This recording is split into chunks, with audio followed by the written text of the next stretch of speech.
We've had some very interesting discussion this morning about some of the subjective development, the dimensions of our life and accomplishment, and our both externally and internally. I'd like to take an example. Yesterday I took an example from business. Now I'd like to take a very different type of example of another extraordinary man and walk through his experience in multiple dimensions and see what we could learn from that, from this case.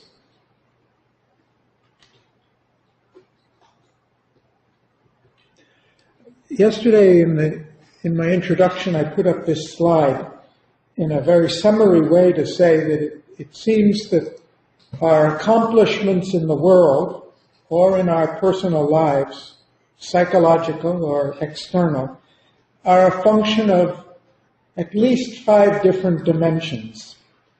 The role of the individual himself or ourselves, the role of the organizations with which he associates. It comes in whether it's a family or a group or a class, or the role of the society and the social milieu in which he's in or her.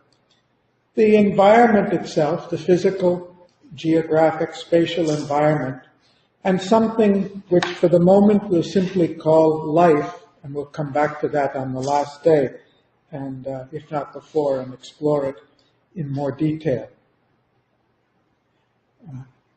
Margaret Mead was one of the early fellows of the World Academy, and I like this quote very much. "Never doubt that a small group of thoughtful, committed citizens can change the world. Indeed, it's the only thing that it ever has."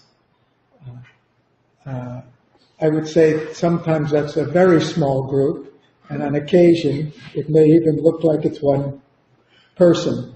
Though, of course, we now know, I think, that it's that one person acting in a wider context. Incidentally, to me, this is an inspiration for the work of the World Academy, because it reminds me we're a very small group in the world proportions, that there is something that organizations like ours could accomplish. I'd like to start with a little American history for those who are not familiar with it, and even if you are, I hope that it'll bring it back to context.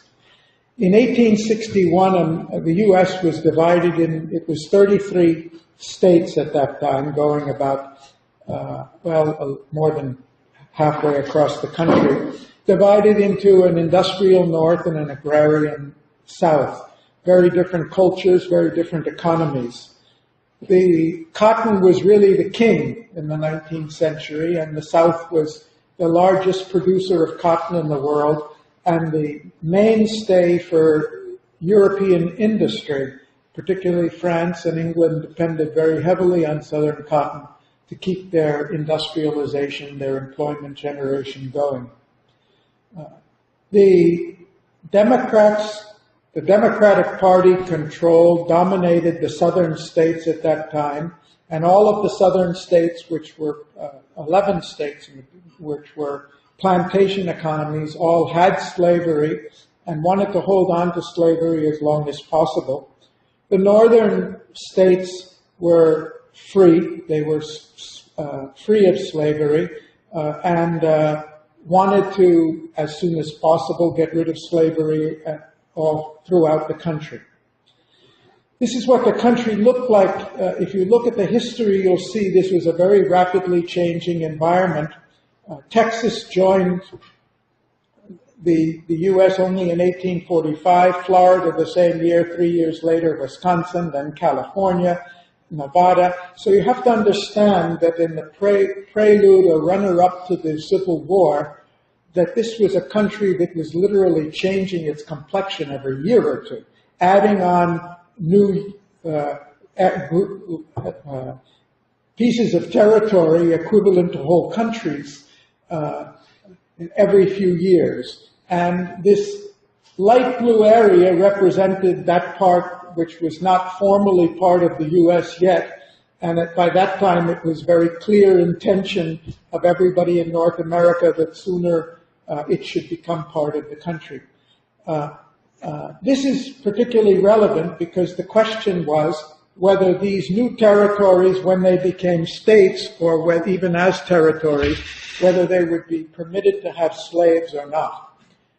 And the slave-owning states were anxious to extend slavery into the new territories to strengthen their position when they became part of the country, and the northern states were anxious to keep them free in the future.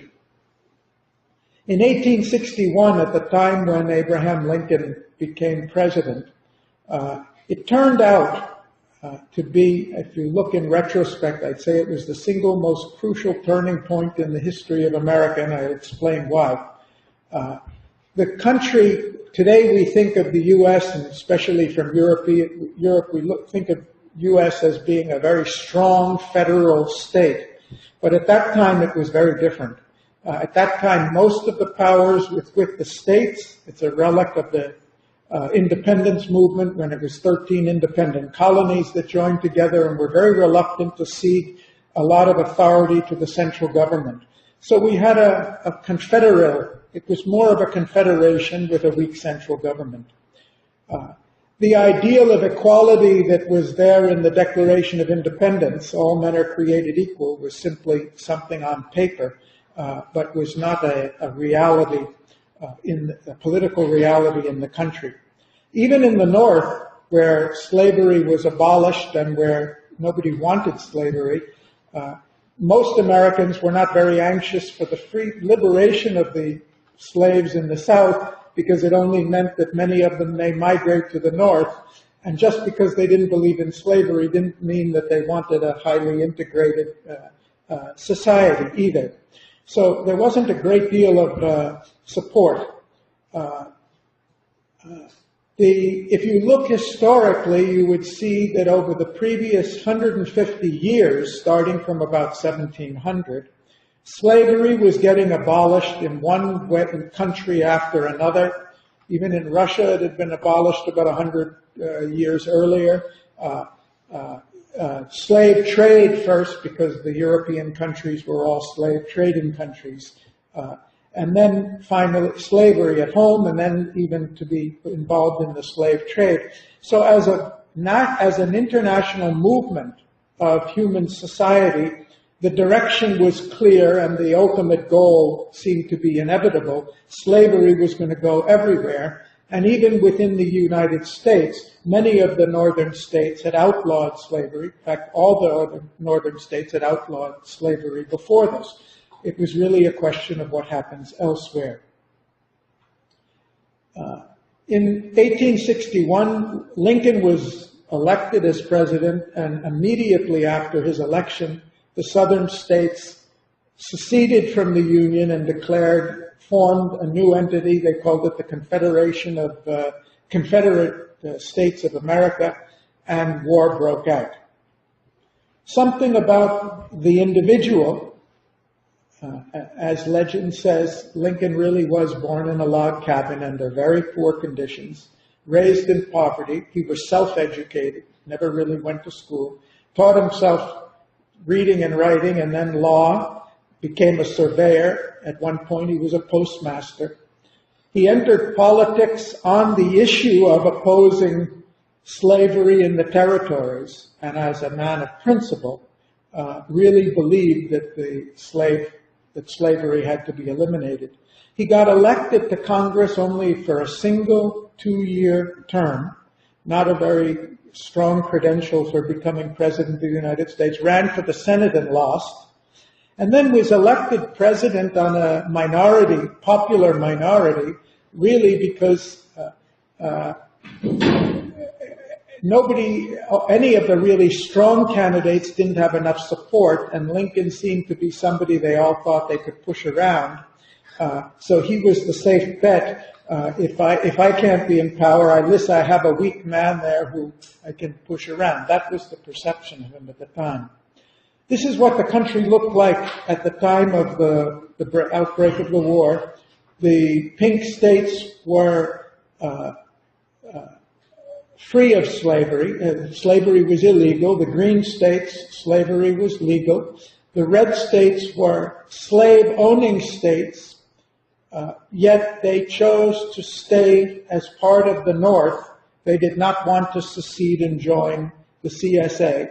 And then the gold and yellow were the territories that were really up for grabs. As a president, people considered Lincoln a second-rate country lawyer without experience or qualification. He was thought to be weak, idealistic, which means unrealistic, and indecisive. He was looked down by the Northerners, the elite of the North, as a simple commoner, a rustic guy who suddenly ended up in the White House. He had no support or respect in Washington, and just so you understand how literally that's true, at one time he used to call McClellan, who was the chief of the army, to come and meet him. Sometimes McClellan refused to come. He often or usually refused to take orders and neglected his orders, something we can't even imagine today. And on one occasion, Lincoln went to McClellan's house. He wasn't there. He waited for him. And when the general came in, the general went upstairs and never came down again. And after a half an hour, Lincoln asked his clerk or his, I'm waiting for the general. Oh, he's not available today. So this was the man we called the President of the United States, and a man who's been appointed by him, but who had no respect for his authority and simply flouted it. So if you talk about incredible conditions, unbelievable conditions, he had a cabinet. One of Lincoln's policies was he believed it's better to keep your enemies close by where you can keep an eye on them. And his whole cabinet was filled with his enemies, with opponents from all sides, those that really supported the South to those who were very much anti-slavery, the abolitionists.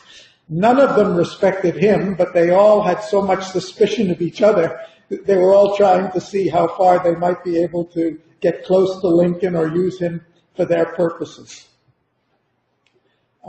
Congress and the people at large, their main goal was they wanted an end to the war and they wanted to maintain the Union.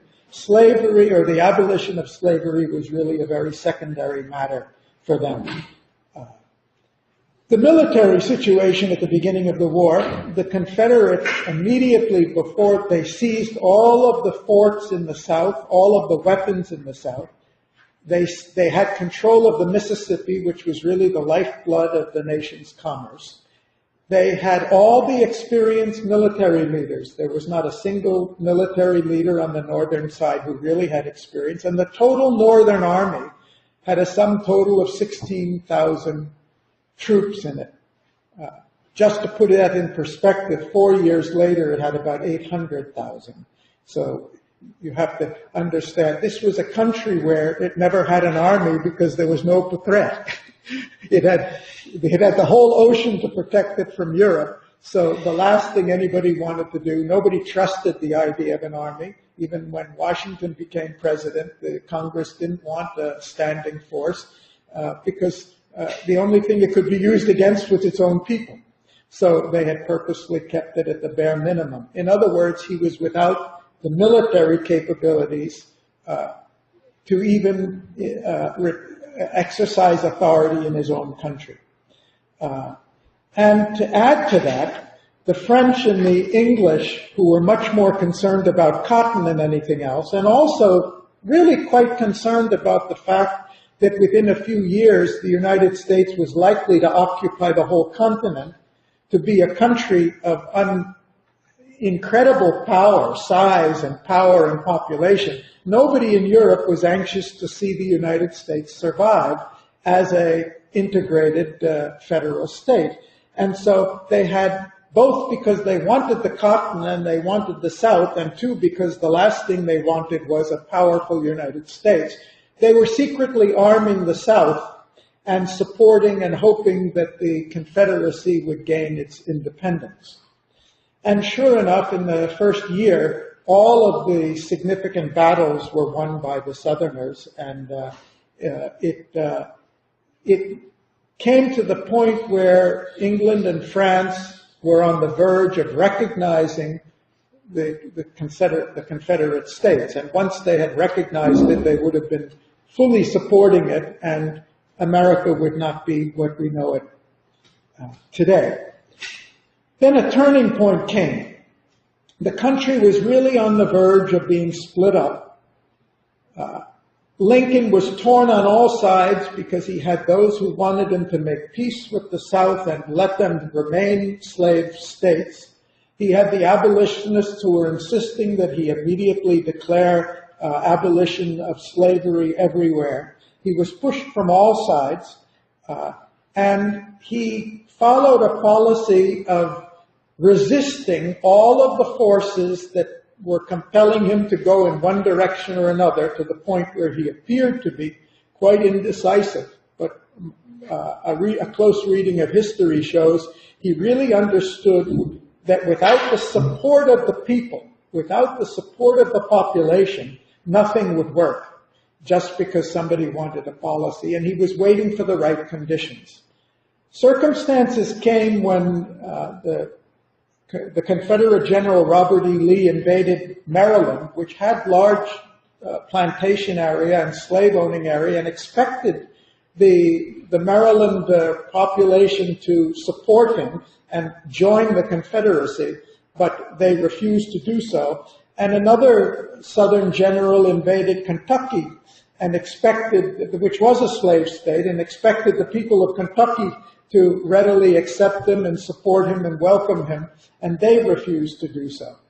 And it was at that point that Lincoln acted. He demanded that his McClellan, who was his chief of the army, who, by the way, was a Southerner, and the secret ambition of McClellan was he really believed he was a far more capable man than Lincoln. He had already people from New York and other parts of the North saying, just wait 3 more years until 1864. You run in the election and you will be the next president of the country.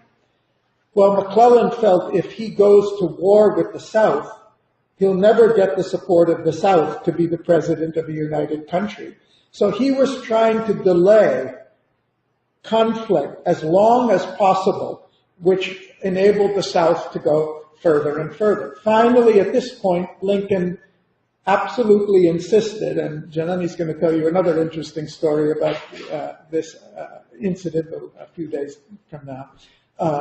And they won. They won a major. The North won its first major battle, and immediately, without consulting anybody, Lincoln went and wrote the Emancipation Proclamation declaring that slavery is abolished in all of the states, even though within his own cabinet there was tremendous resistance to this. There were many who opposed it, and in Congress there was tremendous resistance to it also, because in much of the North that wasn't their concern. What they wanted was keep the country together. But his timing was perfect. By a very narrow margin, he put it, it was adopted, and they began to liberate the slaves in wherever the northern armies came. And from that point on, the European abolitionists started putting pressure on their governments to stop supporting the South and change the politics of Europe. And from then on, the North gained its victories, and finally, after another 3 years, 3.5 years, won the war. They won the war and reunited the country. And immediately, the first act was to pass the 13th Amendment, abolishing slavery anywhere on U.S. soil. Supposing they had not won the war, or supposing they had lost that battle at the end of 1861, it's quite likely that what we call the United States of America today would not exist. As a minimum, it would have been divided into two pieces, but much more likely, Texas would have never agreed to be part of the Confederate States. California, certainly, which was a free state, would never have agreed to remain part of it. So it's quite likely North America would look much more like Europe does today than like it does, and would be trying to get itself together and form some kind of a union, and you know how difficult that is because you're doing it. But this is an event that took place 150 years ago and was so decisive to world history. Imagine today if the U.S. were not what it is. I don't say that's good or bad, but it's certainly a very different world than the world we live in. As a result of that, by 1900, the economic strength of the U.S. was producing about 1/3 of the total world industrial output by 1900, more than UK, France, and Germany combined. And it was only at this point where the economic dominance of the United States really became apparent. And the military dominance followed long afterwards. And of course, on paper, slavery was abolished throughout the country. And as we know, the process of really liberating the blacks took much, much longer and is, in fact, still going on. So this raises some questions. Could one man, one single man, and I think it's not an exaggeration if you read the history, and I've read a number of biographies of him and a number of histories, that it's not an exaggeration to say it's hard to imagine that any other person in this position could have accomplished what he accomplished. Abolishing slavery may have been possible in the North. Keeping the country together would have been very difficult. Uniting the country may have been possible by somebody who was a great military genius. Incidentally, Lincoln had no experience in military. He taught himself. After becoming the President of the United States, he started reading books on military strategy so that he could start instructing his generals instead of listening to them, and learn. He's a fast learner. But if you had had a great military genius, you might have reunited the country, but very doubtful whether you would have been able to abolish slavery at that point. He managed that remarkable feat. Where did he get the power to do that? He didn't have the political power. He didn't have the military power. What was the power he used? What were the capacities of his that made it possible? What was the process by which he's achieved it? I've simply narrated some of the facts, key critical facts, but not the process itself. What is it that made him so unique in order to do it at this time? How did he convert extreme challenge that threatened the very existence of the country into an unimaginable opportunity that catapulted the U.S. to the heights? Was it luck, chance, ability that enabled him to do it? These are some of the questions that it raises. Yesterday, Mila spoke about, used the terms macrocosm and microcosm. We have in the physical world, we have a macrocosm. We think of the outer space, the universe, the planets, stars, solar systems, and so forth. And we've got our particle physicists who are studying an invisible microcosm of invisible particles, atoms, molecules, cells, and so forth. And our Newtonian world in which we live is somewhere in between these two, doesn't follow the laws of, is not concerned with the laws of relativity or quantum mechanics, follows what we call Newtonian principles, seems to be sandwiched between them. Well, there's an analogy to that in society. For us, the society is an infinite macrocosm, a macrocosm of families, communities, nation states, global society. The microcosm is within each of us. It's at that subatomic level, like the complexity of the atomic structure and the infinite activity within each atom. It's the inner psychological microcosm of thoughts, feelings, beliefs, opinions, aspirations, urges, impulses that are the invisible food for our, and an impulsion for our activity. And we human beings live in between. We can't really see the society. We can't really envision it or fully conceptualize it. We only see expressions of it. We don't really know what's going on within ourselves. We only know a little that comes to the conscious surface and is impelling us at the time.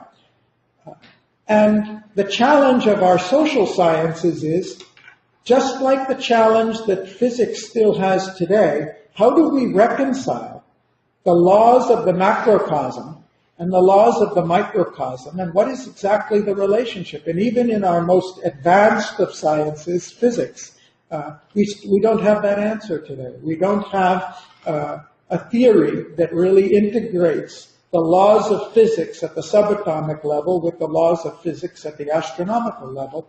And I would say that's very much more true in the social sciences. We know a lot about the subatomic level. We know a lot about the macrocosm, but we really don't know how they fully relate and integrate with one another. Yesterday I put up a summary slide which I'd like to build on, so I'm coming back to it. I was saying that accomplishment, the relationship between our capacity to accomplish and our knowledge, I talked about two processes, one in which we learn first. We accomplish something first, rather, and then we come to understand it. We learn by doing, we learn from experience. And the other where we take what we know and we pass it on or apply it to accomplish something new. So it's a two process. So another way to say that is we become conscious by experience, and then we organize our consciousness to be effective. The Indian philosopher Sri Aurobindo put it a little differently, and I found this quote really insightful and helpful for me. He says, life evolves through growth of consciousness, and consciousness evolves through greater organization and perfection of life. A greater consciousness means a greater life. What does he mean by that? He means all greater achievement, whether it's a psychological achievement or a social achievement or whatever it is, starts with an increasing awareness. But in order for that awareness to turn into results, it needs to be organized. It needs to be organized and channeled through some structures. So I'd like to talk about this relationship between consciousness and organization, both at the level of society and at the level of the individual. And the reason I'm doing this, I'm not trying to abstract our reality. I'm trying to see, is it possible for us to discover more clearly the relationship between the microcosm and the macrocosm, between the individual and the collective, by going and understanding at a more fundamental level some processes that are common to both of them? I'm looking for the common processes. So, in a very simple way, what can we say about consciousness without becoming very metaphysical about it? I'm using it in a common sense way, that consciousness means growing awareness of self and world.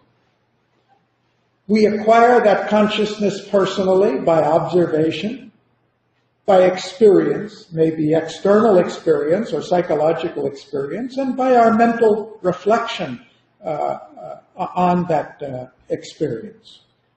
We also transmit that consciousness in package through family, education, training, culture, and work experience, and other ways. What do we do to organize that consciousness? What do we mean by organization? What is organization? Again, I'm trying to give a basic definition. I'd say organization is the capacity of the mind to create order, structure, and process. Now, we can say that there's organization in nature also, so I'm confine myself to the human organization. But there is a capacity to organize and order things. If we look at society, we can say, and Janani already was referring to it, society is a complex living organism. It's an organization, it's an organism.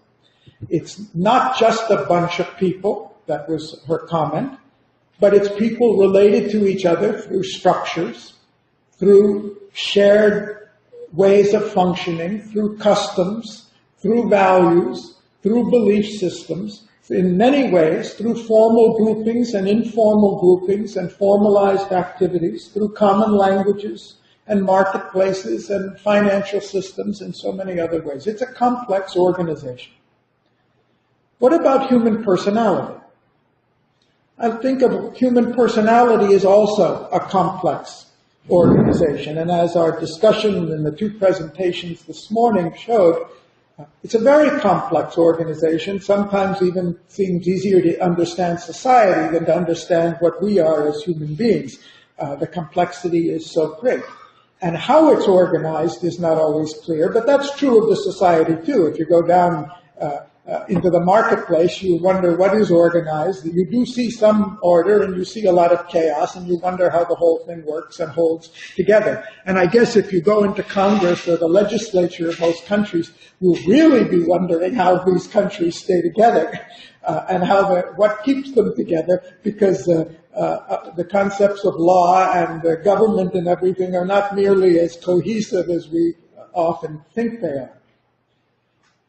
Both these organizations, the social organization and the organization of personality, have some things in common. They both organize, and feel free to question me or challenge me if you think I'm off here, you can stop me with this. Both of them are organizations of human energy, ideas, attitudes, emotions, intentions, capacities, and power. When we talk about society, we're not talking about a thing. You know, when we talk about government, I tend to think of the White House or the Capitol or Congress or, something like that as if it's a thing. But government is not a thing. You can't see government. You can see the buildings that government breaks.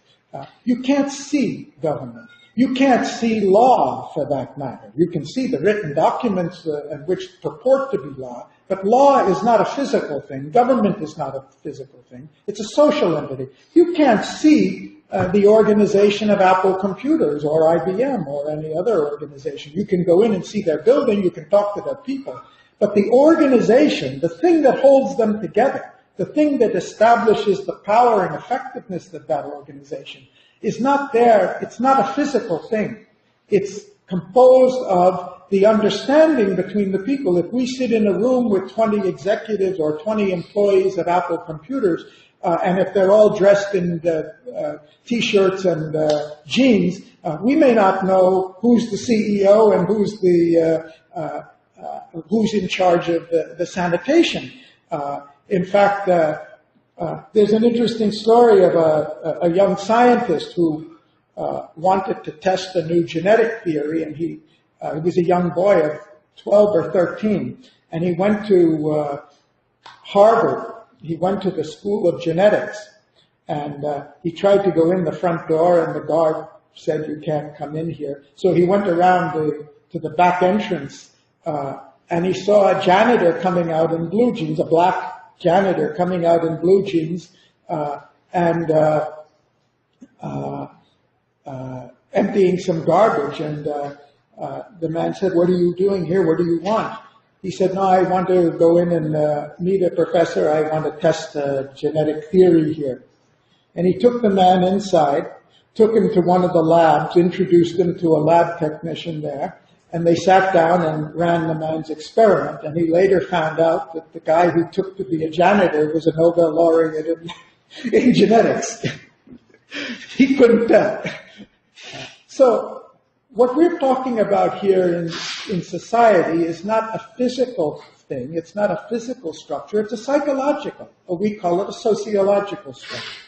And that's the same thing with human personality. You can see personality by its expressions, but even we as individuals can't look inside and see the structure or nature of our own personality. We can only see its expression as ideas and attitudes and energies and so forth.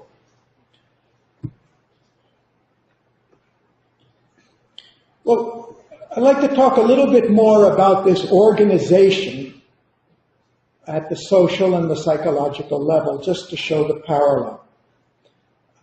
I have worked for many years as a management consultant, and when I started studying management, it was interesting to me because somebody asked me, in physics, in all the natural sciences, if you ask what is the fundamental unit of that science, they'll immediately tell you the answer. In biology, it's the cell.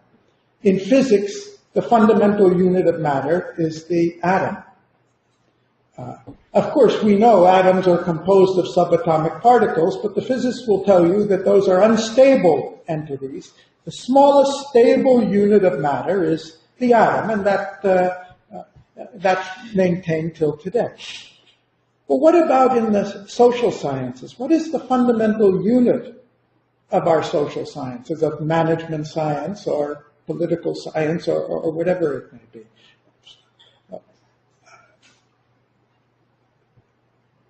I think that the closest we can come to it is the social sciences are not sciences of things.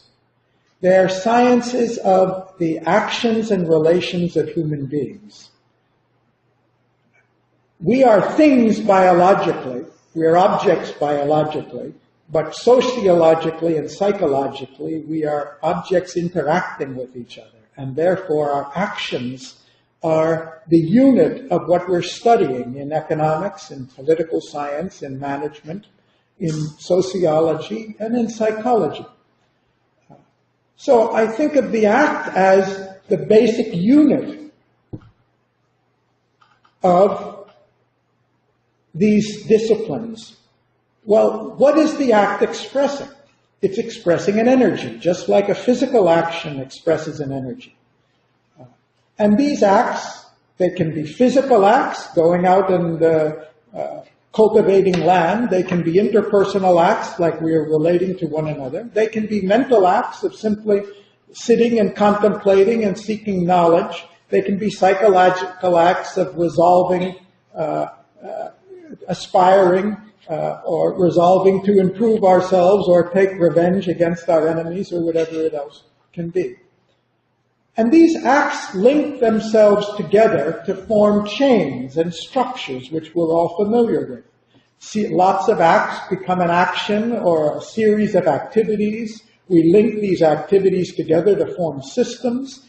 We compile systems and people together and create functional areas, giving them certain authority and responsibility. We coordinate them in different ways. We build superstructures out of these micro units, superstructures of a department or a company or a family or a community or a nation or a global society, whatever it is.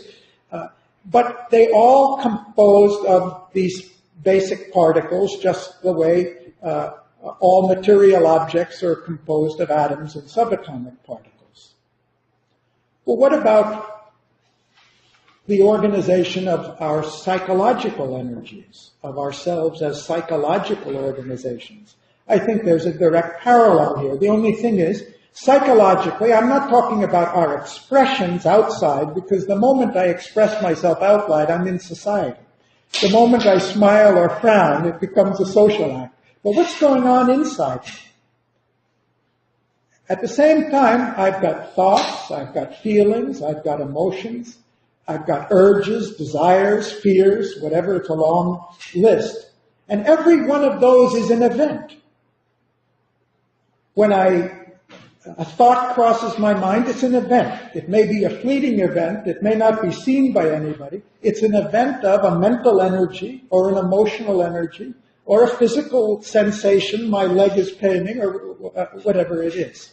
So I think there's a parallel here, and recognizing that parallel, tomorrow I'm going to come back to this subject again, and I think it'll be clear why I think this is important, because I'm trying to look for a bridge between what's going on inside us in the subjective world, which we talked about this morning, and what goes on outside us in the objective world of accomplishment, to see how they meet and how they really interact. And as our acts in society are linked together as activities, systems, functions, and higher levels of organization, psychologically we're constantly linking together our psychological acts. If my physical energies get linked together to form a skill. If I try to type in the computer, I'm expressing a physical energy through a controlled way as a skill or as a habit to do something. I have psychological characteristics. I may be selfish or miserly or generous or whatever it is, and those are recurring characteristics of the way I express my psychological energies when I relate to people. I do the same thing with my thoughts. I take individual thoughts and link them together to create a social construction, a construction of knowledge, and an interpretation that I impose on the world. And using the word liberally,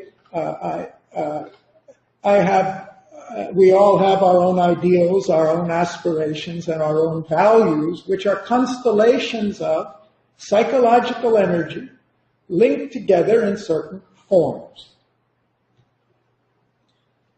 Now let's go back to looking at not at the particle level of reductionism, but at the overall level. The common terminology we use to talk about these two spheres, one is social capital. Society, looked at in its entirety, is a teeming ocean of human energies and capacities.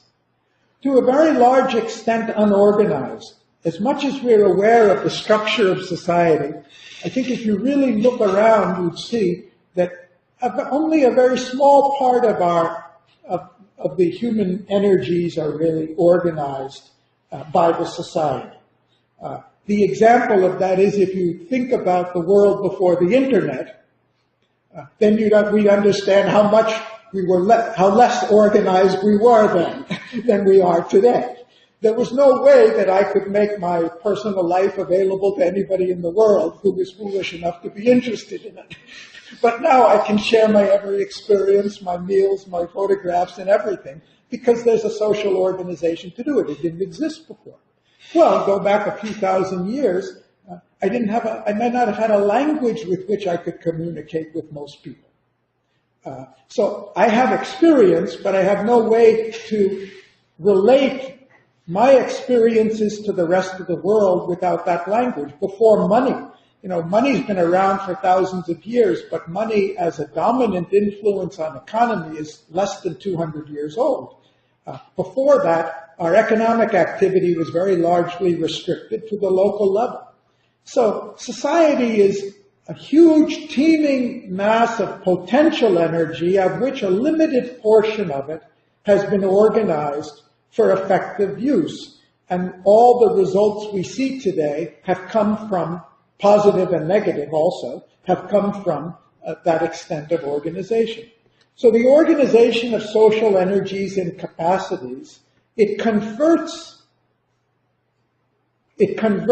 this energy into social capital.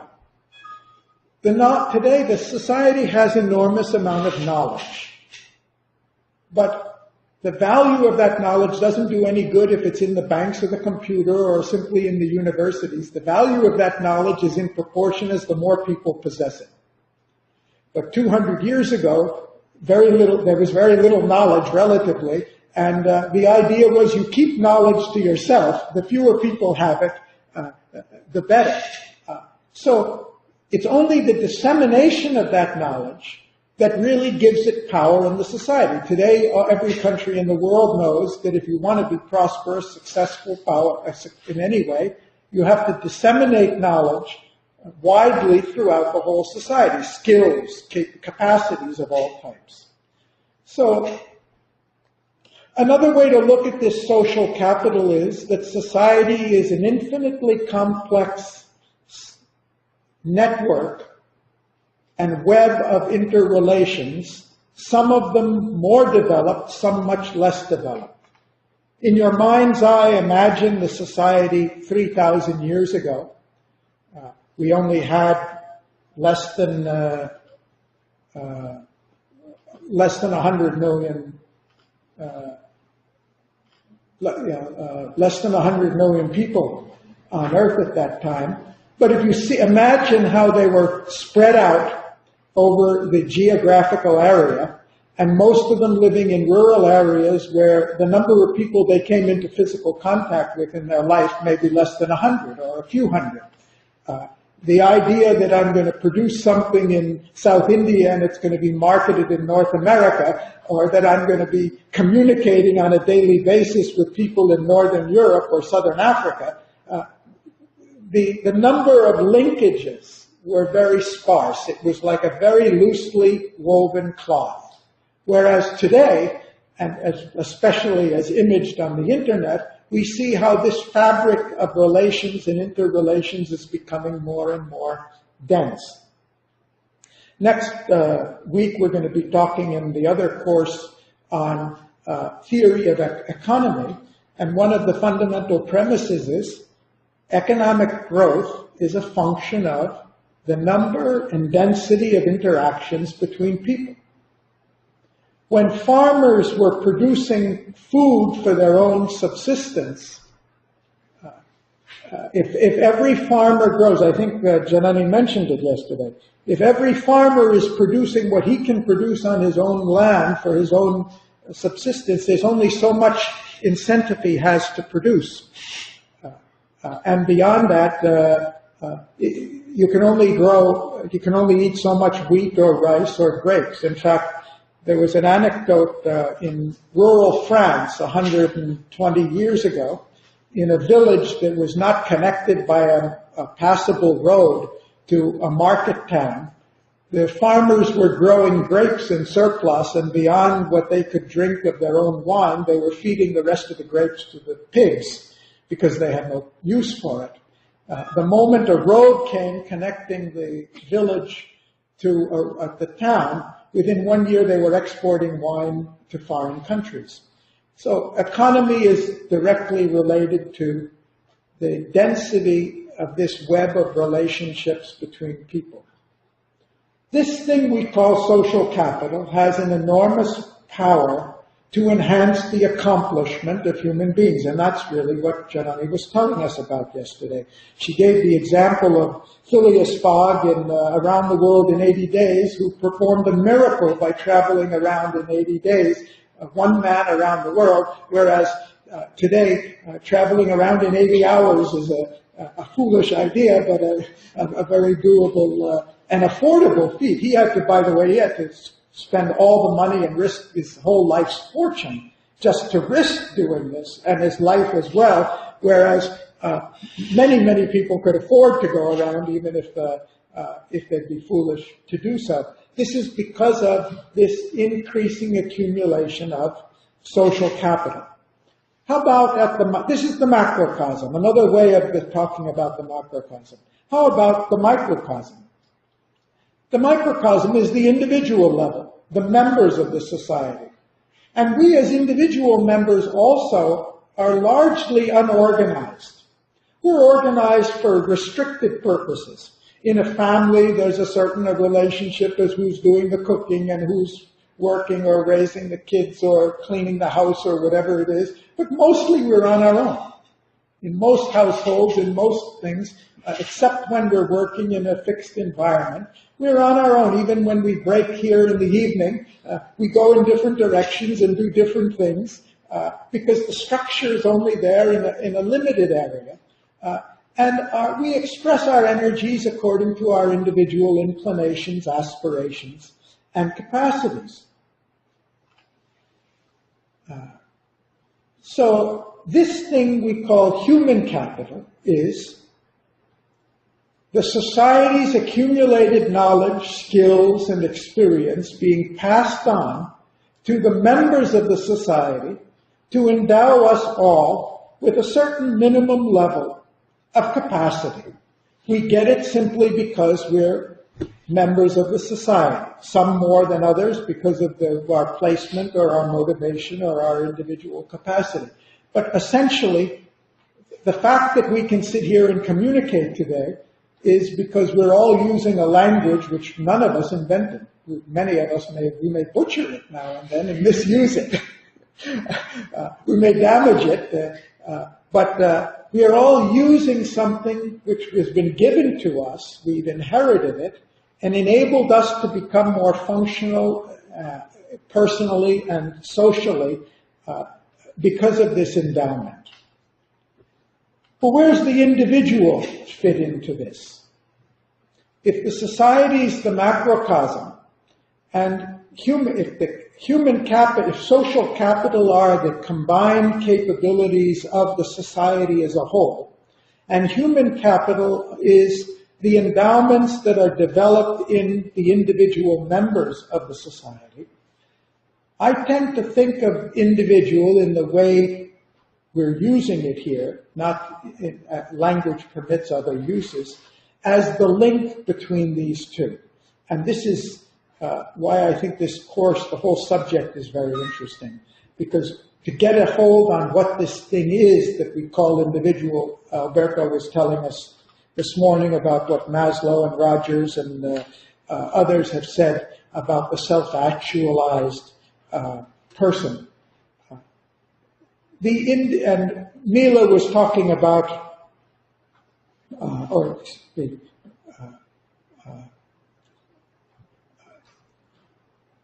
the individual is not just one more member who is conditioned by the society, but is in some relationship to the society that implies a certain autonomy and a certain uniqueness and a certain capacity not only to receive from the society or to be adjusted to the society, but also to contribute to society in ways as Abraham Lincoln did or Steve Jobs did that seem to be quite remarkable.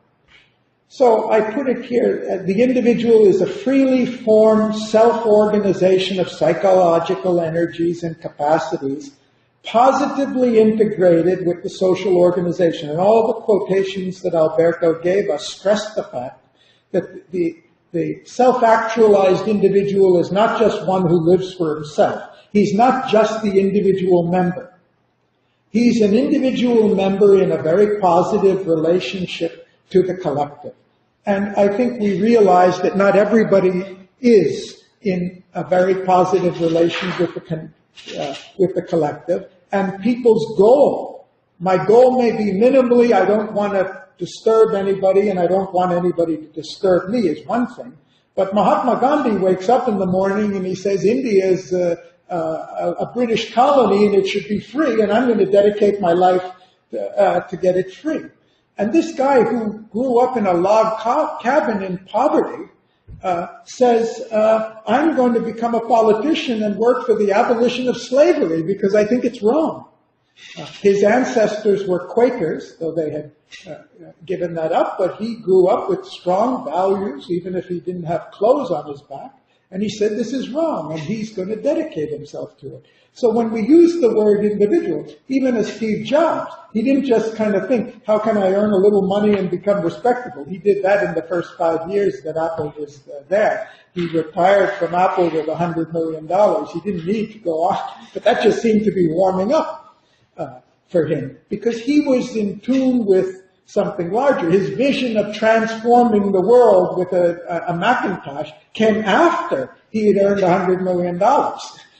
Not before. So we're talking about something here where one individual unit of this macrocosm can suddenly acquire an importance way beyond what we normally expect from them. And this is a process which people, of course, do not only at the level of Jobs and Lincoln, but people do it at many, many levels. And I'll end my comments today with an example of that. In a few minutes. So what do we get? What do I get from this? I think we have a complex combination of, at the micro level and the macro level, at what I'm calling the human, or we can call the psychological level and the social level, a complexity. The social macrocosm strikes our senses as enormous in size, variety, speed, and complexity of its interactions. It defies our comprehension, certainly any attempt at measurement. The psychological microcosm consists of an uncountable number of thoughts, feelings, perceptions, sensations. It's a long list that go by at lightning speed. We can't capture them. We can't record them. Too fast. Even sometimes we can't even perceive them all. And yet, in some way, they are combining together to produce a result, to produce many, many results. And I think we can say that all the results we have as the cumulative achievements of humanity are the results of these interactions between the macrocosm and the microcosm.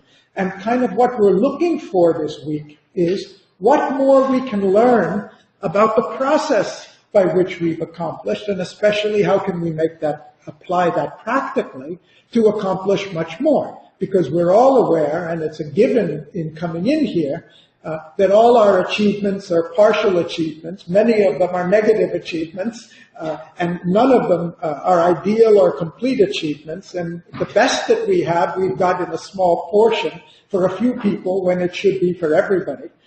And most of our achievements have the irony of having an opposite side with an opposite result of what we intended as well. So this is a work in progress, of which we are not yet fully conscious of how we got this far.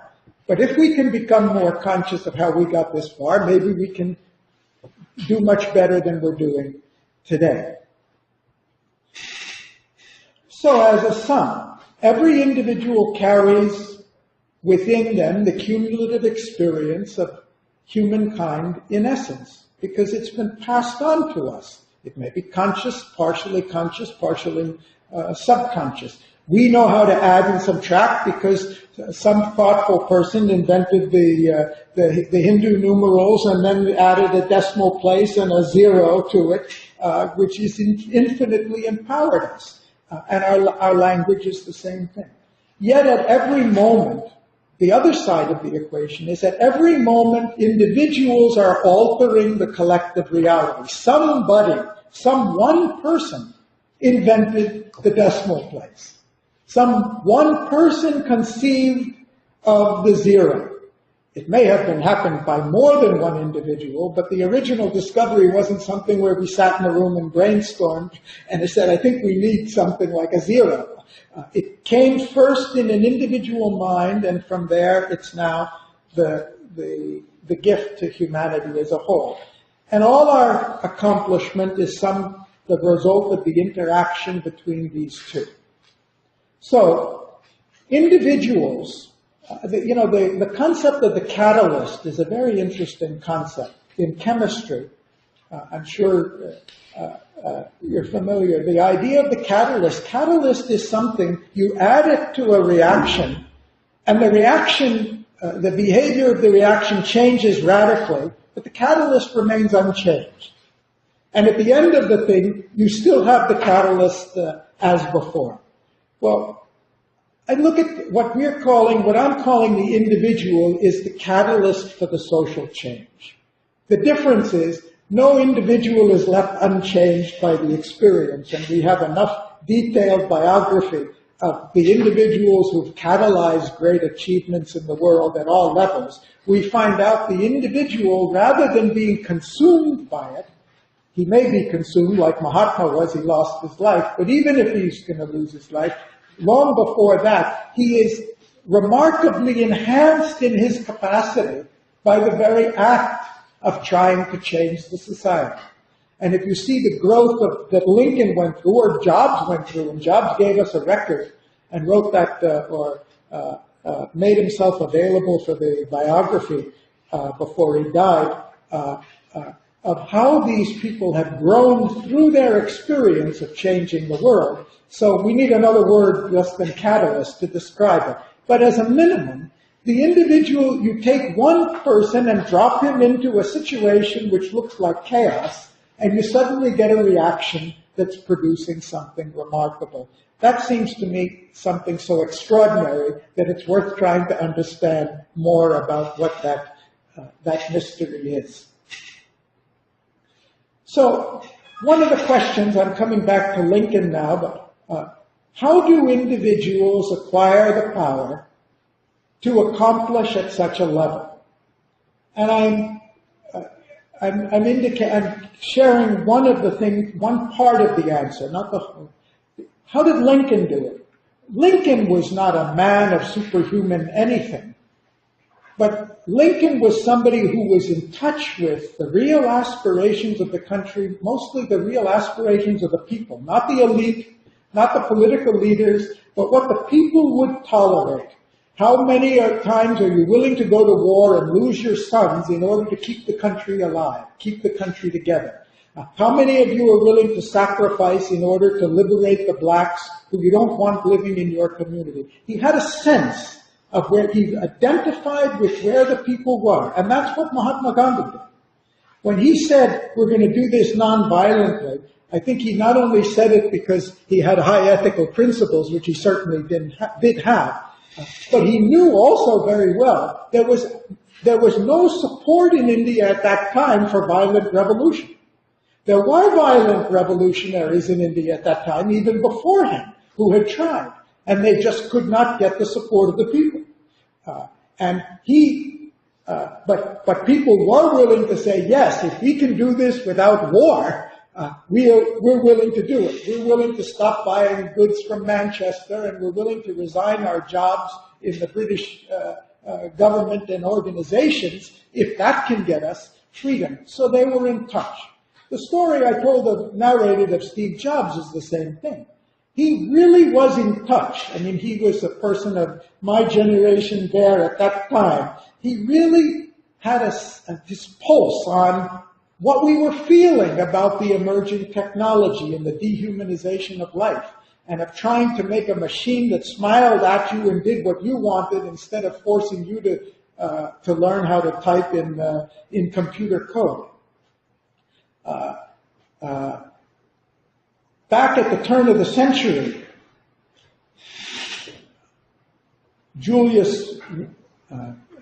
Richard Sears, he was a railway station master. He was, at that time, the manufacturers used to send goods through the railway to be delivered to the local merchants for sale. And some watch manufacturer sent a consignment of watches to the small town where Sears was living, and asked him to deliver it and collect the money and send it back to the manufacturer. He went to the retailer, and the retailer said, I don't have money to pay for these watches, you better return them.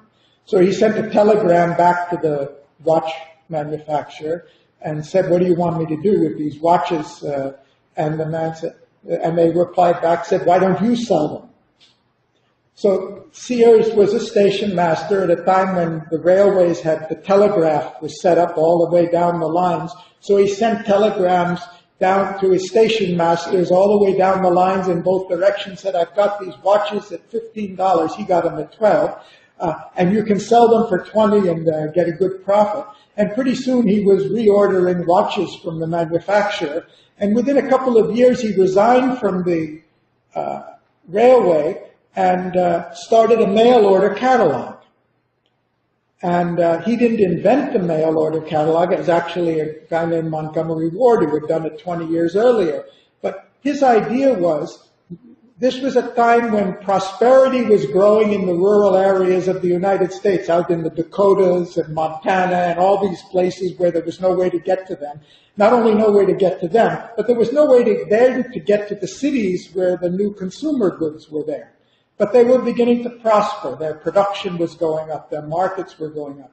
So he invented this idea of a catalog, which he called the Wish Book.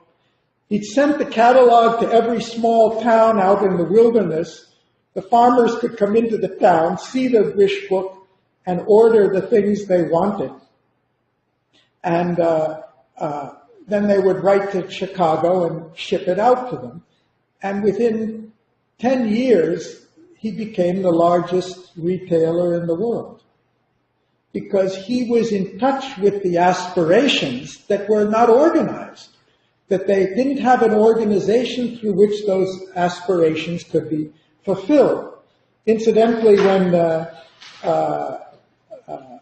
FDR met Stalin the first time, he gave him a gift.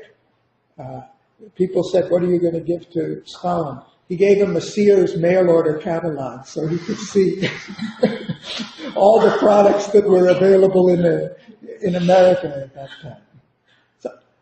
So my point of these examples is that the power that these people, they've accomplished at an extraordinary level because they have tied themselves in, linked themselves into the enormous power that's been created in society, and they have found a way to link to that more effectively in ways that haven't been done before. Like Google. You know, I remember when Google was introduced, I read it in the paper in 1998, I think it was, they said Google is coming with a new search engine, it's going to be better. I said, my God, the last thing we need is a new search engine. We've already got 30 search engines, and the biggest dilemma when you search is to figure out which search engine you're going to use, and why would anybody want another one? And why would they spend money on it?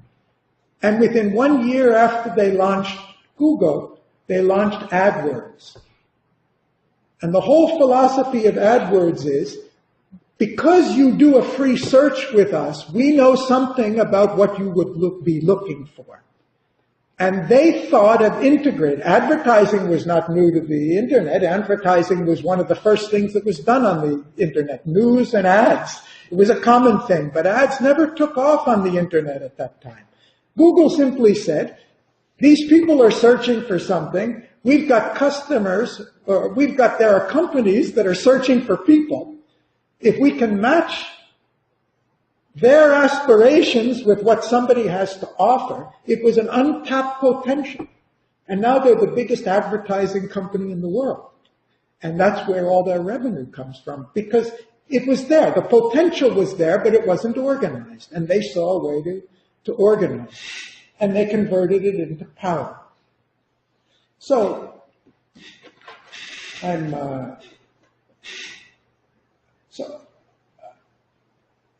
if we go back to Lincoln's personality and ask ourselves, what were the characteristics of his personality that enabled him to tap into that power more effectively than others and to do something extraordinary? He really was a man of high ideals, values, honesty, and integrity. It's not he really believed that people should have equal rights. He was really willing to dedicate himself to that. He was very sensitive to the fact that he could not do this if the people didn't want it. And he could not thrust it on anybody. He had to educate the people, but he had to be also very sensitive to them. In all of his relationships, he related to other people on an equal basis. He was equally determined that he would not sacrifice the integrity of the nation because he knew the people wouldn't. It was his responsibility as president to preserve the integrity of the nation.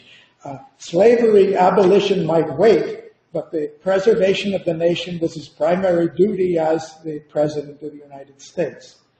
He was a man of remarkable humility. I also put somewhere free of personal resentment.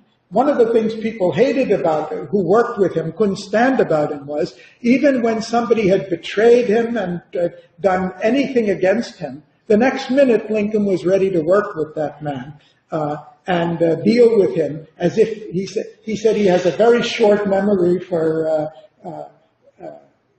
disloyalty or even for treachery.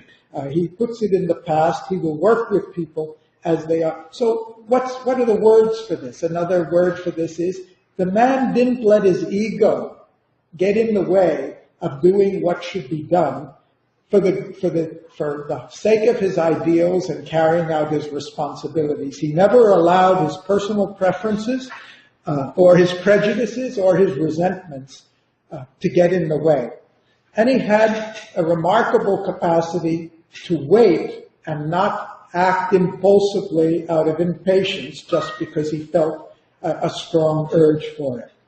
So in sum, I said the power that he wielded was not his power, it was the power of the society. He recognized the aspirations in the society, he identified with them, and he got out of the way. He eliminated his personal preferences, he eliminated his ego, but he insisted on relating to those aspirations of the country at the highest level, not at the lowest level. Not like Hitler or Mussolini, who appealed to the basest motives. He appealed to the highest aspirations of the country and tried to become a channel or a catalyst for those aspirations to fulfill themselves. His personality became a channel for the deeper aspirations to become conscious. His actions enabled the enormous, abounding, unorganized energies of the nations to get organized. And what resulted was the U.S. emerged as a strong central federal government. He, ironically, was the strongest president that we had up until that time, the man everybody thought would be weak, because he exercised the power, not for his personal use or aggrandizement, but because it was absolutely necessary to exercise that power and in order to hold the country together. And so the country emerged far stronger as a federal state than it ever had been before, not by his self-assertion, but by his self-abnegation, I would say. And I'll just end just to say that this is a story that didn't, this, as I said, the story doesn't end with Lincoln. In fact, Lincoln's been an inspiration for so many things. Some of you may know this story already. 100 years later, a 42-year-old lady in Montgomery, Alabama, and I particularly wanted to talk about Rosa because when you talk about a Steve Jobs or a Lincoln, it propels the idea of individuality to the level of Godhead or something like that. And I think we're talking about a phenomenon that is there at every level, even at the level of the family. And this is a human phenomenon. It's not a superhuman phenomenon. And Rose is a wonderful example for that. In 1956, a 42-year-old black lady got on a bus in Montgomery, Alabama, and as was the law at that time, she sat in the rear one-third of the bus, which was reserved for blacks. And there was a partition there, and the blacks sat behind the partition. Well, midway through the bus ride, the bus driver stopped and came to the back of the bus and said, "Look, we got too many white passengers on today, so please move further back into the empty seats." And 4 or 5 of the other blacks who were there behind the partition, they got up automatically, as they had many times in the past, and went to the rear, further back in the bus. And this 40-year-old lady said, "Nope, I'm not moving." And the bus driver wasn't trying to cause any trouble. He said, "Listen, ma'am, this is the road, this is the law, you know the law. The bus is full. I'm changing the partition, you have to go." "Nope, not moving." "Well, if you don't do that, I'll be forced to call the police and they'll arrest you." "Yeah, you can do that." She stopped the bus, called the police. The police felt like fools arresting this 42-year-old lady who wouldn't stand up. Took her before the judge. Judge was anxious to get rid of this case and said, "I fine you $8 and for this." She said, "I won't pay." And the next day, the entire black community of Montgomery, Alabama declared a boycott on the public bus service.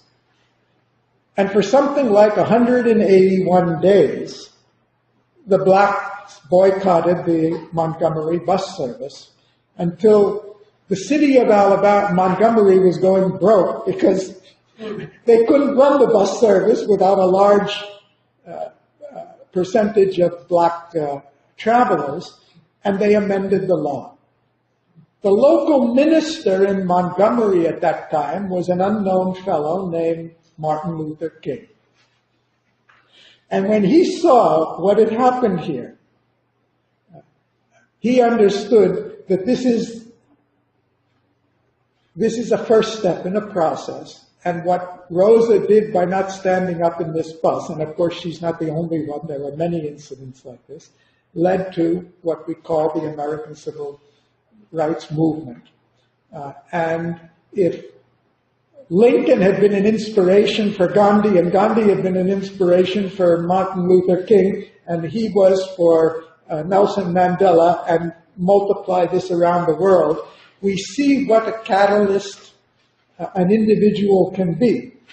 And any act of an individual can be a catalytic act that alters the society. As anybody who's worked in an organization knows, that there are catalytic acts which change the way the organization works. We've seen a transformation in our own organization, and we know how very small acts can build and grow and multiply and make such a huge difference.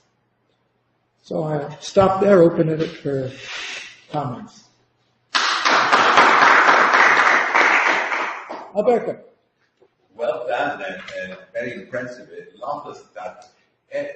I was, impressed by so many examples, which I think are eloquent, of people grasping the needs, whatever are a political leader or an entrepreneur and all that. Now, in psychotherapy, which is one of my fields, we study a lot the capacity of a person, which is, adaptive capacity to be empathic.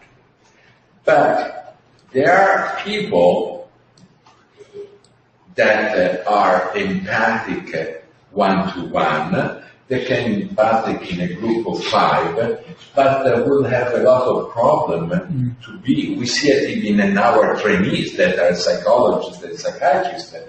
We have an encounter group with 150 people present. Some people feel very shy, and some people feel totally at ease, better than a one-to-one.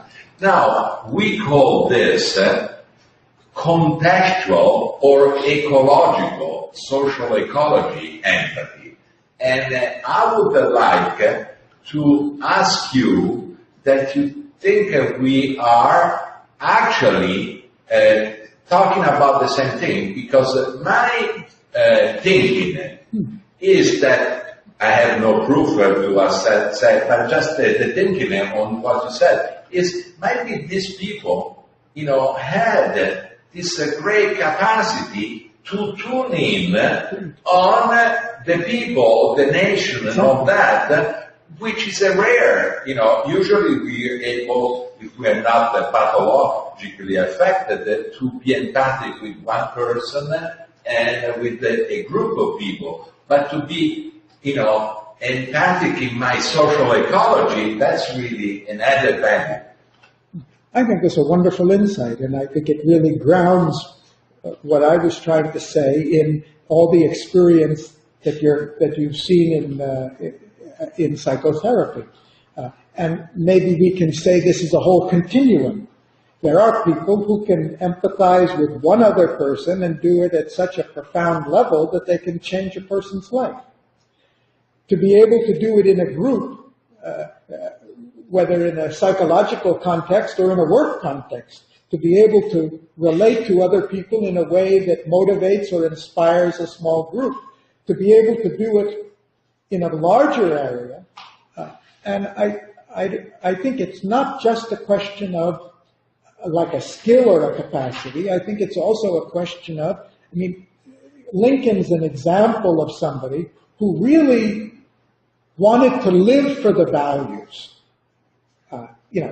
He wasn't just trying, it's not so much, I think, I'm not even sure he really wanted to do something good so much as he really believed in these values. And I guess we do vary quite a bit as individuals in the level of our commitment to values.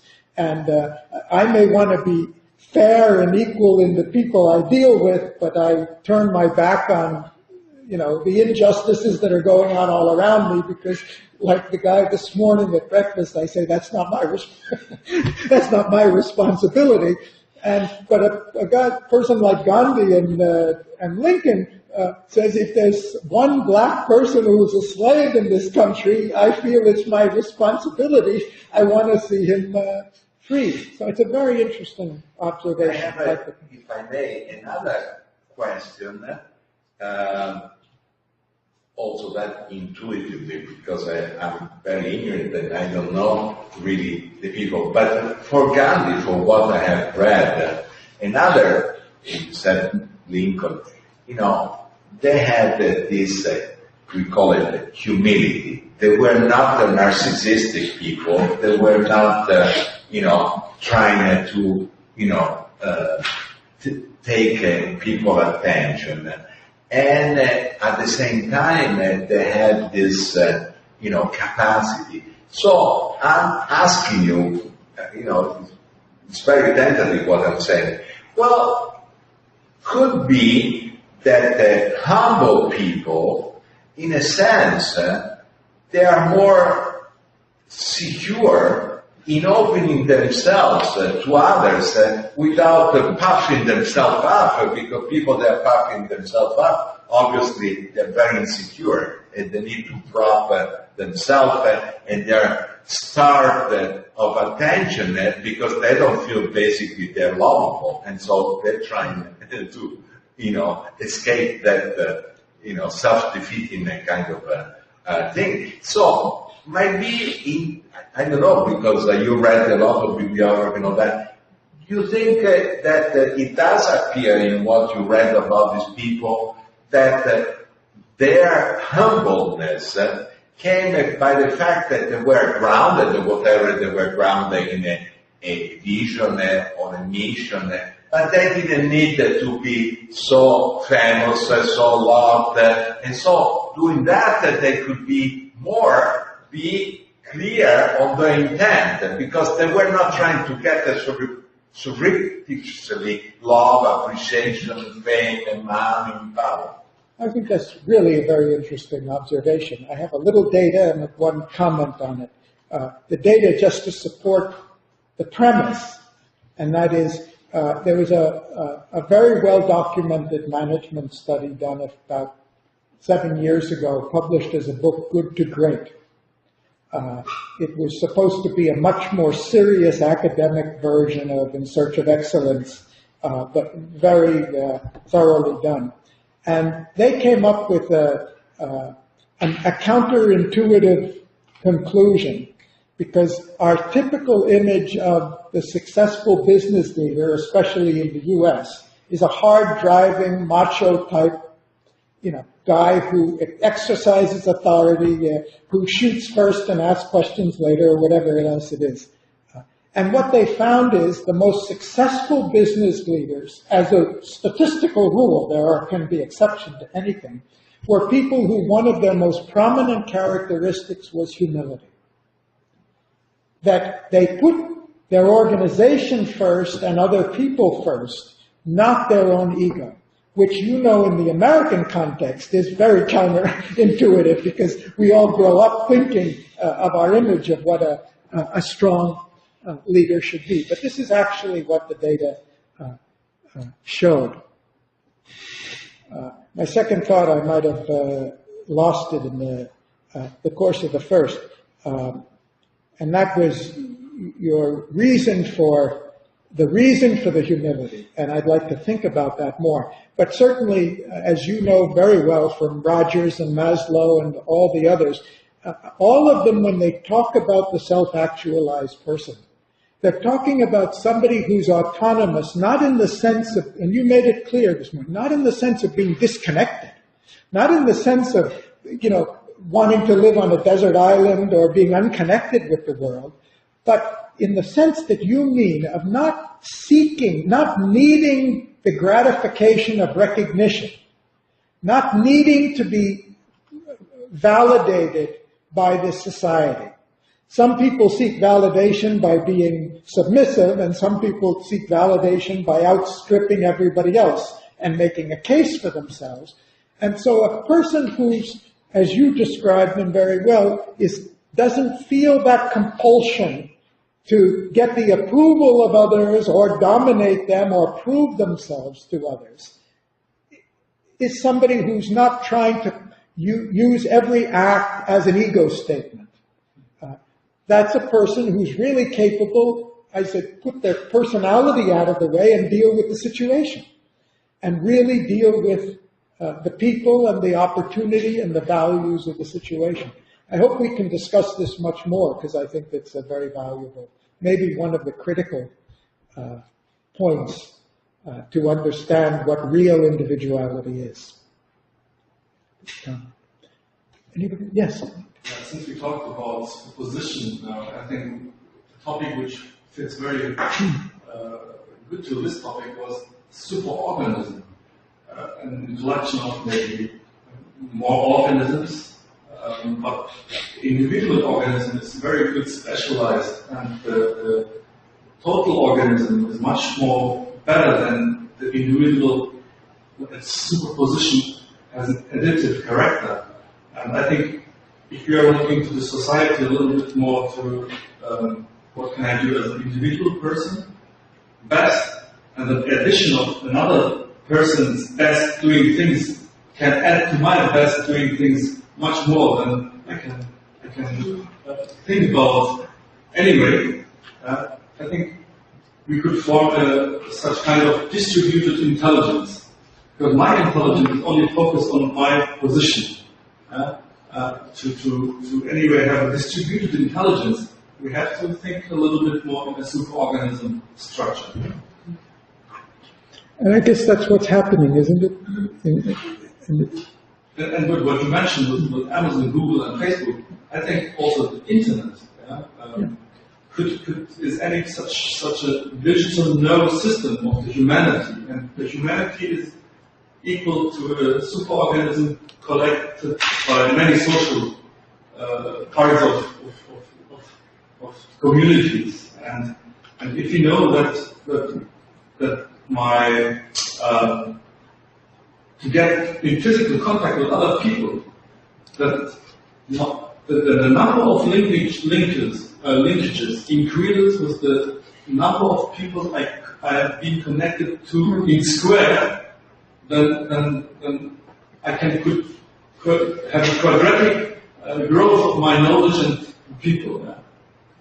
The linkages between us together is not so, but if somebody else comes into our group, the group is growing to quadratic, plus the additional number of people coming additionally to this group here. And I think most of the people, regarding the dissemination of knowledge, don't think about this factor. They keep the knowledge by yourself because of saving my power.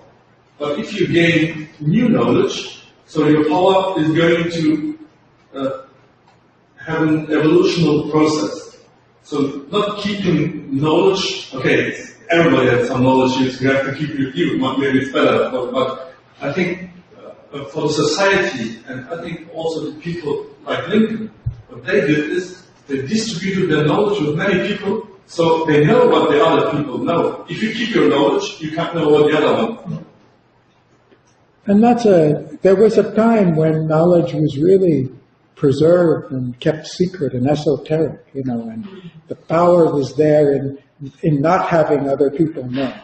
Even in the church, the idea was, have the church in a language which nobody can read, so they have to come to you and you can tell them what it all means. And that's there in many societies. It's there in India in the priestly tradition that everything was esoteric and they kept the power to themselves. What we see today, and that comes back to a comment of this morning, that society today seems to be more conducive to the development of people because the society understands that the more we give out, the stronger we are as a society.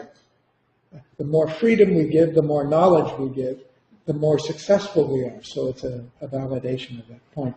Ashok, you have a comment? Faced a challenging situation, it has invariably come up with a leader competent enough to face that challenge. Like when World War II burst on the world, society came up with a Churchill and a de Gaulle who could competently face the difficulty. And when the US was hit by depression, it came up with an FDR. And when India wanted freedom, Indian society came up with Gandhiji and Nehruji who could deliver that freedom. So when you see challenging situations, invariably bringing up competent leaders who can face that situation. Now for the last 8 or 10 years, the world has been suffering from a severe recession, economic recession. But I don't see any competent leader coming up who can handle this situation. For some reason, the leader competent enough to face the economic recession has not risen.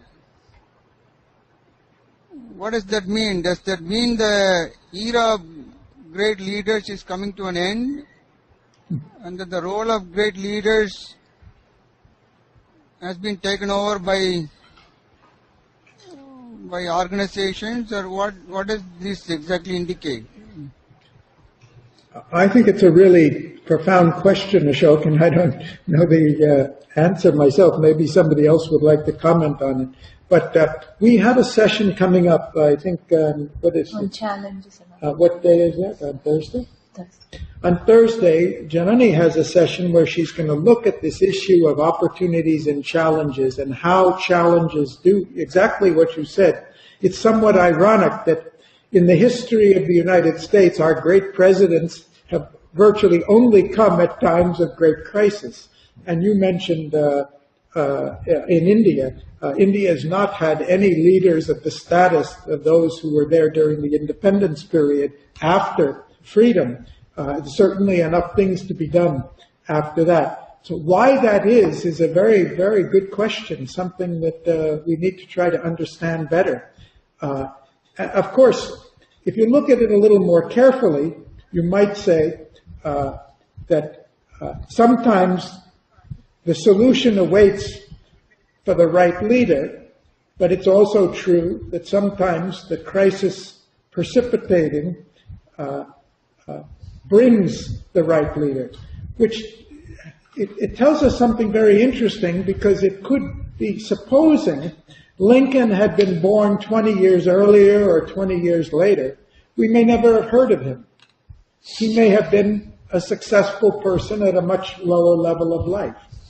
So that would suggest, if we look at it that way, it would suggest not that Gandhi and Lincoln are so extraordinary, though they are certainly outstanding individuals, but that human potential is so much greater than what's being realized, which is what the humanist psychologists are saying. We have a capacity for self-actualization, and very few of us are really using that capacity and bringing it out. And maybe nobody is fully bringing it out.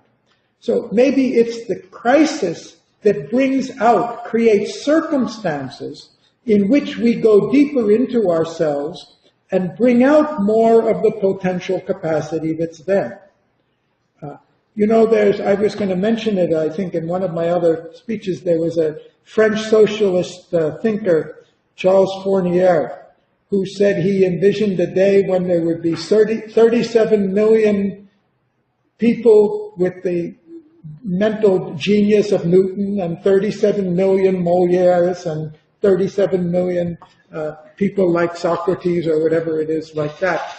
And maybe this is the kind of thing he had in mind, that we are not using the human potential that's there.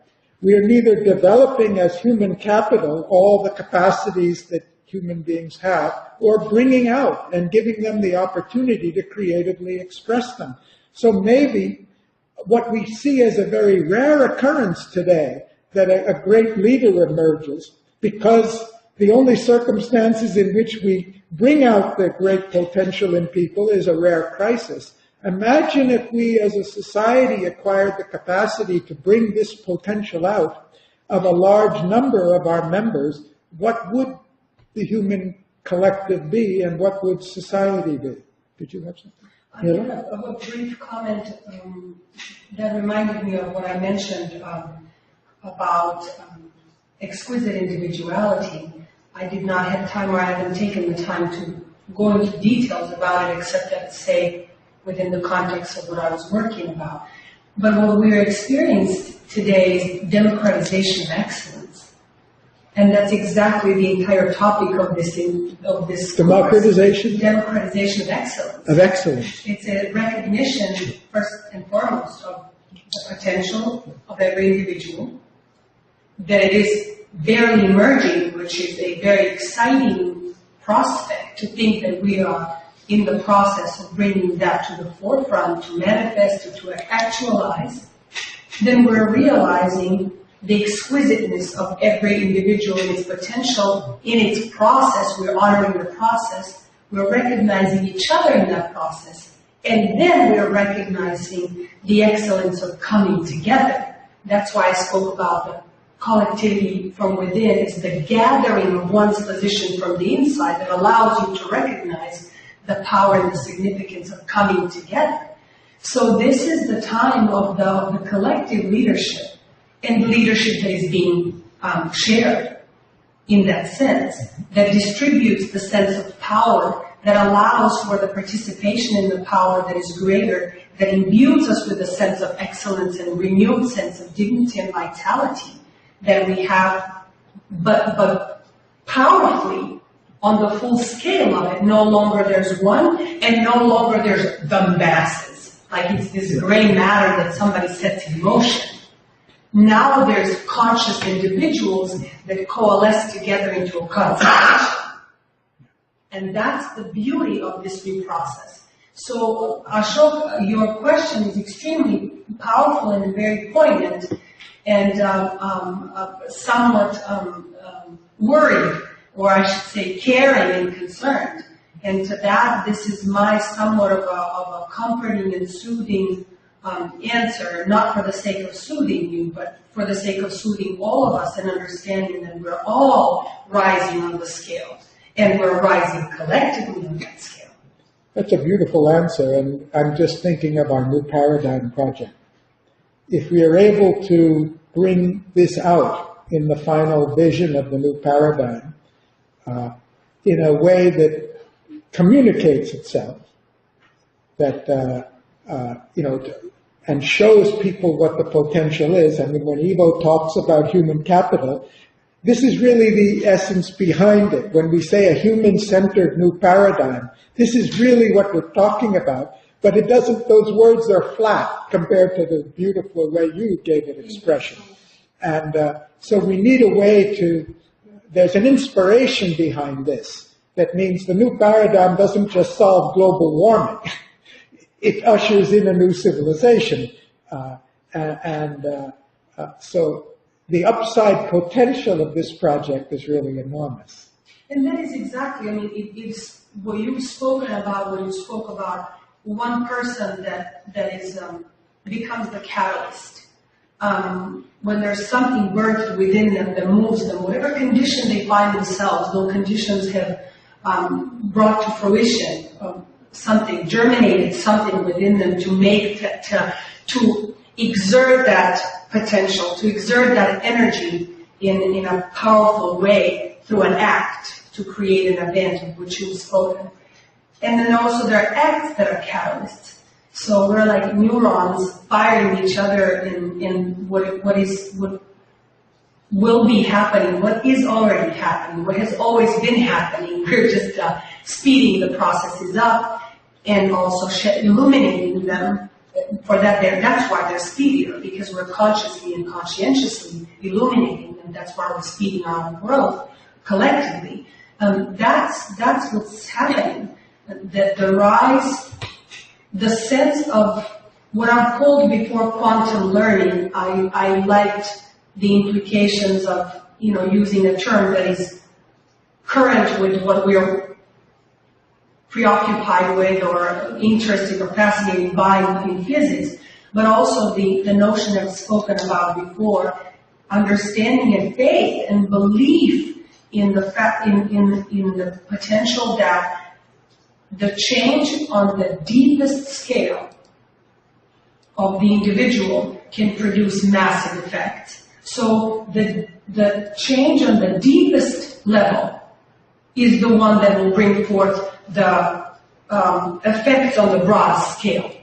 And that's why the capacity of an individual to be able to become a catalyst in one moment or for a whole lifetime, or to produce even a singular catalytic act, it's when the fundamental change on the deepest scale of one's consciousness is capable, with such precision, is capable to impact or create the broadest impact. Great, beautiful.